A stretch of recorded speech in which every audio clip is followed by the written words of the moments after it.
Hello, everyone. My name is Tina Banks, and I am your host today on Burroughs Best Podcast. And today I have the pleasure of speaking to Chef Patrick White.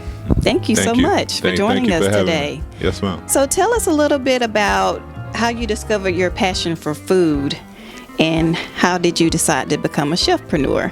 Well, really, it started in high school. I always tell people, that's where it kind of ignited, because I was in, I guess last generation's class was home ec class. Right. So I was in home ec class, and I was a part of LCCLA, and we had these cooking competitions called star events, and I went to state. And I went to region and won second place in both. And that's without me even thinking about cooking so with that and going against different high schools from all over Georgia and, all the, props and pats on the back I got. And I was pretty curious about how I can pull off a pasta scampi. And I never heard of it. So it's just one of those things where, that creativeness just kind of ignited. And, I never looked at myself as a creative kind of person. I always loved music and I was a big sports fan. But as far as like doing any kind of art like this is crazy. So that's what really ignited it. So that's where it all started. That's where it all started. I try to give props to my family and just growing up in different houses and looking at different foods and learning from different family members about how to cook this, how to cook that, but I wasn't always in the kitchen. Right. So definitely in high school, sophomore year. Yep. So how long have you been cooking, like as in your profession? So technically, I would say really going on 10 years. This year will be my 10-year, my decade anniversary for, from the time I stepped inside of a professional kitchen. So actually this December, my first restaurant job, of course, was Waffle House. Was it? Yeah.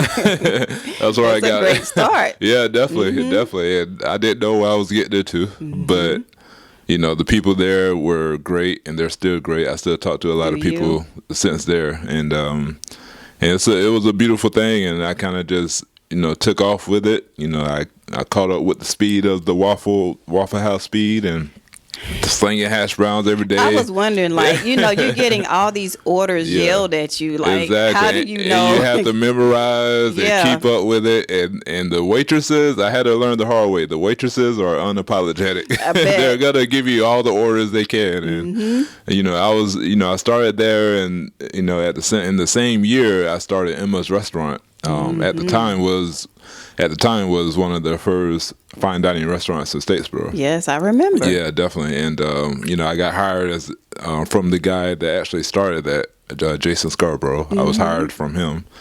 I got hired on as a dishwasher. That same year I worked at Waffle House, and I was going to school full-time, culinary school. And I just stayed there at Emma's and kept working my way up, and I went from dishwasher to line cook to prep cook to garde to sous chef, and by the time I left, I was executive chef for the last 2 years I was there. So it was a beautiful thing, and at the same time I was climbing up the ranks. I was working at Waffle House, IHOP, Buffalo Wild Wings, Millhouse Steakhouse. I mean, I was just all over Statesboro and just working my butt off and putting in the hours, putting in the work, and just trying to accomplish something, and because I really fell in love with cooking and being a chef, and I love what I was doing, and I'm one of those people that, I grew up trying to learn from other aspects. So I took something away from IHOP. I took something away from Waffle House. Did. So it was one of those things where I'm not going to waste my time. I'm going to take something and apply it to me being a chef. And 10 years later, it all, came together. So yeah. And I heard you mention that you were in culinary school. Oh, yeah. Tell us about that experience. Yeah. So that was a really great experience. I wish I was a little more serious about it because I left high school and went straight to culinary school the month after I graduated, and I was a kind of one of those B students. I didn't really try. I probably could have been an A if I really tried, but taking that mindset to culinary school was the wrong idea. So, but the professors there were great. Chef Tony Pizzacano and Chef Brian. I believe Chef Brian is still there, but Chef Tony, he retired a couple years ago. But they were just two different great chefs. They worked in all these resorts in Las Vegas resorts and stuff, and I just admire that, and the small things, the small details that they had pet peeves about, fingernails and cleanliness and hygiene and stuff like that. Huge. It's huge. It's huge, especially if you cooking somebody else's food and stepping into their kitchen. And it was a crazy experience. I learned a lot. You learn all the fundamentals. I took a lot away, and I guess one of the craziest stories I can probably give you. Let us have it. Was our final exam, or one of our final exams, we had to cook a dish, and my dish that I chosen or I had to cook was chicken cacciatore, which is a French dish. It's pretty much like a chicken. It's America, Southern America's version of chicken, tomatoes, and stew, and rice, and so I kind of burned the chicken. And it was raw and undercooked. Did you say this was a final exam? Yes. It was the final exam. I burned the chicken, and it was raw and undercooked. And I never forget that day, because Chef Tony, who I admire the most, he was almost up there with Chef Ramsay for me. And he didn't even he didn't cut me no slack, pretty much. And, I gave him some carrots. The carrots was honey glazed carrots, but my carrots wasn't peeled. And it was just a lot of, that's what I mean. That mindset, if I took it a little more serious, I probably wouldn't have gave him raw. I probably would still burn it, but you never know. So that was one of the craziest stories. And then, 5 years later, when I was at Emma's, I put that same dish on my menu. How did it go next? I had to redeem myself, so it was good. It was good. I didn't burn it or anything, so it was pretty awesome. That kind of stuff just sticks with me. Those mistakes and because what is it if you don't learn from it? Exactly. It's I forgot what I called it, but if you don't learn from your mistakes, then you're just wasting time, and that's true. You're wasting the opportunity to learn from it. The point of learning from a mistake is to grow and to get better. So exactly, if you're not trying to grow or get better, you're not going to learn from your mistakes, and I always take that to heart. So true. Oh yeah. So at what point did you start to take this seriously? I would say maybe 2 or 3 years into me being in the restaurant scene, and the first couple years I was definitely taking it serious, but I wasn't. I could have been a little more serious. So as soon as I got the opportunity at Emma's to kind of move up and to influence the menu a little bit, the sous chef at the time, and he gave me the opportunity to kind of come up with a special and to kind of do my own thing. And that was the first time where this overdrive Patrick kind of kicked in, and I put in a lot of sleepless hours and many 100 notepads of different dishes and specials, and it was one of those things where it's either put up or shut up, and that's what I felt. And I was just so happy to have the opportunity, and I didn't fail, and he gave it to me, and I fell in love with it even more. And it's one of those things where now I know what it takes. Now I know, that feeling of, just being inspired and being about your craft is so important. So when he gave me the opportunity, that's when it really kicked in. Yeah, definitely. So about 2 or 3 years after I started at Emma's. Yep. Yeah. So I heard you mention like you worked for resorts and well-renowned restaurants, and you put in all that time. Oh yeah. And now you're putting in the time for yourself. Oh yeah, definitely. Your own business. Yeah. Tell us about that. So me and my wife, my beautiful wife Brittany, we started our private chef company, and I left the restaurant industry November of last year, 2020, and I was at a place, this wasn't my first time being at this kind of standstill in my career as far as like, what direction do I want to do and how do I want to do it? How many hours do I want to keep putting in? What restaurants I want to work in? What positions I want to do? I want to be a sous chef? Do I want to be a line cook? You have those questions as you're going through your journey as a chef because, just to kind of rewind just a touch is, becoming an executive chef at an early age, at 22 years old, like I did, is great. You know some stuff. You can cook your butt off.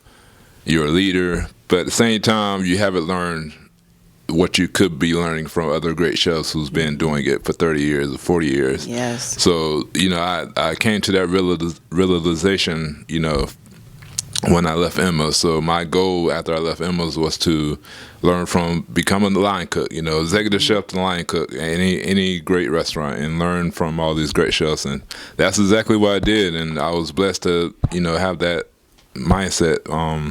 But, to fast forward back to the private chef thing, I was still in that, what do I want to do now after 10 years of, being a chef and doing all this?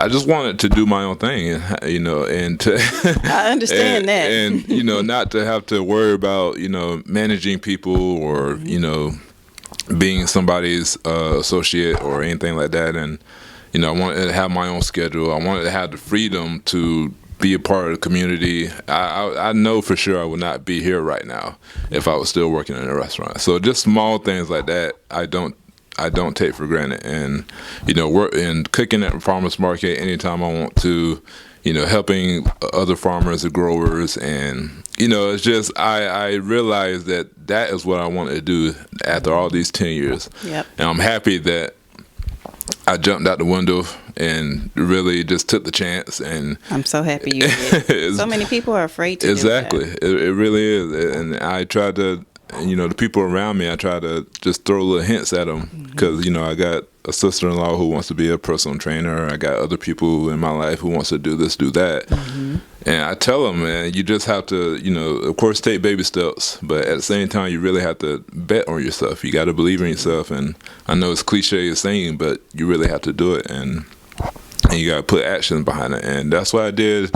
I'm happy I got the 10 years of experience at different restaurants, at different chefs, and different people. But I was just blessed to, become a chefpreneur. Yes. Because I really want to do my own thing and do my own products and, be with my wife a little more and just have the freedom to be a part of the community. That was very important to me. So, yes. Yeah. And you're making a huge difference and an impact on the community. So we thank you for that. Yeah, and I know you mentioned about cooking at the farmer's market. So you're also a part of Georgia's Grown. Yes, ma'am. Tell us about that. Yeah. So how that works. Yeah, definitely. I've been watching Georgia Grown for a long time, and ever since I became a chef at Emma's and learning about Georgia Grown and how important they are to the Georgia farmers and the Southeast region, and they're very, very important in how they promote the farmers and take care of the farmers, help out small businesses, and now, me joining them, I got a better connection to the farmers. Yes. And the people who are, really who's about Georgia and who's about growing real organic food in Georgia. Mm-hmm. No disrespect to any of the big companies, but they don't really care about what's going on over here. So to be a part of that was special, and they're helping me in my small business, and and it just we're gonna be doing great things, and we got this idea of me going, since I'm a chef and we have a connection to farmers, we got this idea of me going to the farm itself, helping pick vegetables or whatever products they have, and then maybe cut something on the spot. So that's just one of the ideas of promoting what we can do in Georgia, and it's all going to return. Like that Georgia Grown and all that promotion is going to return back to the community. And yeah, so that, and they have a Georgia Grown Innovation Center in Metter, which is like another headquarters for Georgia Grown, especially in Metter. They're the ones partnering up with Georgia Southern, and they're the ones helping out the small businesses. I had no idea. Yeah, I mean it's a beautiful innovation center too. You walk in, there's offices, and in the very back you got Better Fresh Farms who grow their own aquaponic lettuce, hydroponic lettuce, and it's a beautiful facility, and the people there are great. And I was just blessed and lucky to get a part of that. And it's just crazy how the world works. Yeah, definitely. And I met Heidi, who's one of the Georgia Grown Innovation Center managers. I met her at the Entrepreneur Showcase, and I almost walked out without meeting her, which is crazy. Wow. But just to give you an idea how blessed I am to have my wife bumped me on my shoulder and she said, "You need to go talk to her." Way to go, Brittany. And she didn't even know why I needed to go talk to her. I didn't know why. But for some reason, I walked over there and we had the best conversation. Yeah.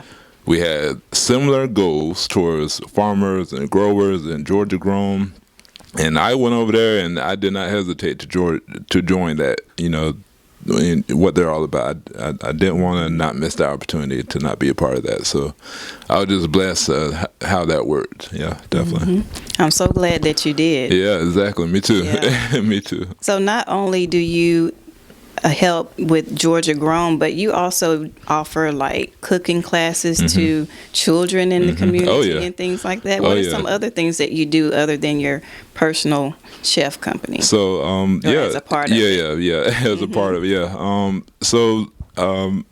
it, cooking classes. I really wanted to, like I said, be part of the community, and as a kid myself, I would have loved for Chef Patrick to come to my school, or to, for me to have the opportunity to go to the library and just to see somebody from where I'm from to kind of just cook something great. Because a lot of kids, they love food, but they don't know how it's grown or how to cook it or whatever. And Chef Ramsay is the only chef they see, if that now. So that's true. It's just one of those things. I just wanted to be an inspiration and to kind of keep my connection, and to because I never forget where I came from. Statesboro is, I'm born and bred in Statesboro, and city side and countryside. I had the blessing to live in both, and different family members, and I know that's important to me. So cooking classes, and another passion with that is teaching our generation of kids how to do something as far as food,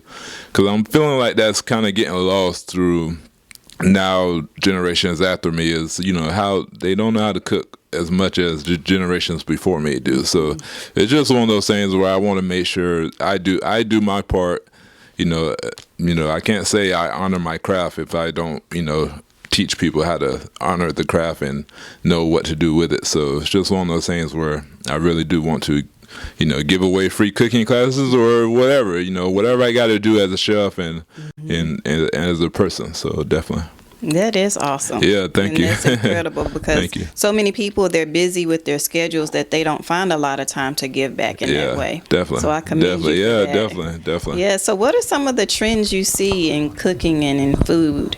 I definitely, a lot of trends is just, there is a trend right now. I guess a few years ago, the farm to table movement was a big trend. It's still a big trend. It is. A lot of restaurants are trying to catch on to it and do their own thing, whether they got a garden on top of their roof or, I've seen that. So it's a lot going on. So there's a lot of trends, and, I was asked this question kind of earlier this week, and fast food is never going anywhere.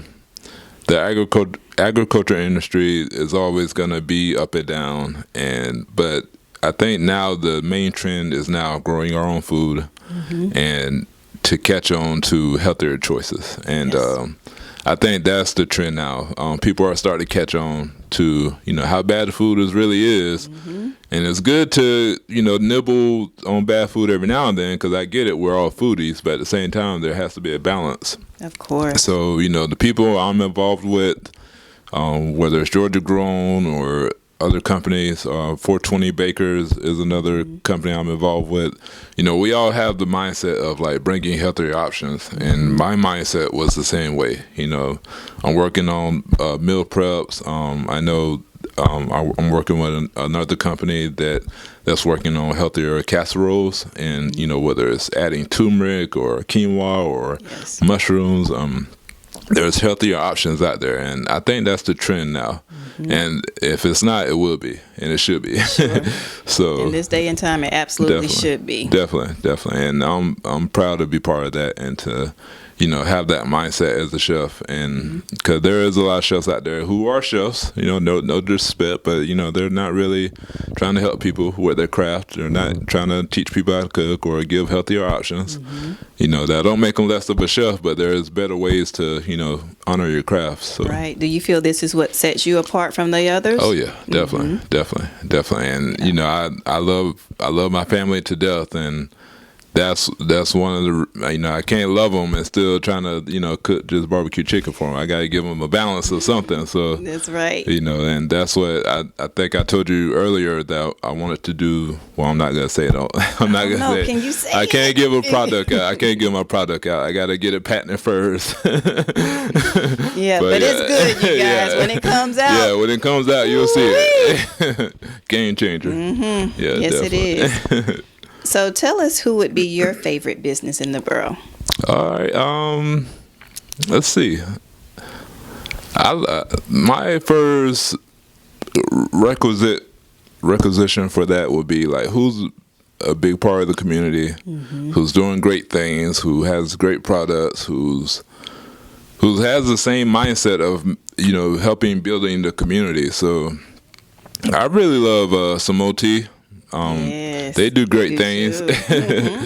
They do great things. I watch them every day, and their promotion and advertising, and how they're part of the community and where they're located is very important. So Samoti, Woo woo, yeah. Samoti. There's another nutrition juice bar called Downtown Nutrition that just opened up. Yeah, they're great. They, as well. they're great. They got a lot of great drinks and healthy options and stuff, and just So Yummy Asian restaurant. They're pretty good. Yes. They're really good, and they do a lot for the community as well. So keep an eye on them. Spoil Your Selfie. Now. There's a good amount of businesses, and I tell everybody, we're gonna be the ones that put Statesboro on the map and really build us up. It's not gonna be Walmart or other businesses. It's gonna be the small businesses that really help. Community is doing it. Yes, definitely. And doing it big. Doing it big too. Yeah, we're getting more diverse by the minute, so it's a beautiful thing. It is.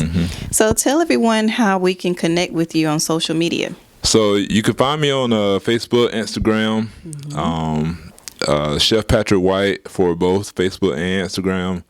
I'm doing a TikTok. I do have a TikTok page. Is that your same name? Same name, okay. Chef Patrick White. Right. I got 2 videos of me cooking, I believe, but yesterday I had a practice run of me actually cooking, like a cooking show type thing. So that's going to be fun, and me and my wife are double teaming that. TikTok, Instagram, Facebook. I have my own website, www.chefpatrickwhite.com. Thank you to White Collar Marketing for making that. Jacquette Sanders, she put a lot of effort and heart into that website. It's very nice. Yeah, thank you. Yeah, definitely. She done her thing, and I didn't have to say anything. She just told me send what she needed, and she caught the vision. Yeah, she caught the vision. Yeah. So it was a beautiful thing, and so website, and I just try to be a little bit everywhere. And if you follow me on all those platforms, you'll know what's going on and how I try to stay connected. I post a lot of food, and I try to keep people hungry. And so, so that's the main thing. That's the plan. Exactly. So definitely. And what about YouTube? Did you mention that? YouTube, I will be starting the YouTube. Okay. As soon as I execute the TikTok and do the small videos, I'm gonna convert it into longer videos. Awesome. And I found a spot and a lighting and setup to where I could do, my Chef Burrow eats and all my videos, my cooking classes and stuff like that. So I'm pretty excited about that. It is exciting. And my wife is she is adamant of starting this year, not next year, not January 2022. She's adamant. So right now, I got to make it happen. Yep, I know you guys are getting ready to do some great things, and you already are. Definitely. We can't wait to see what's next. Definitely, heck yeah. All right. Well, thank you so much for talking to us today. Thank you. And we'll see you guys in the next episode. Yeah. Thank you.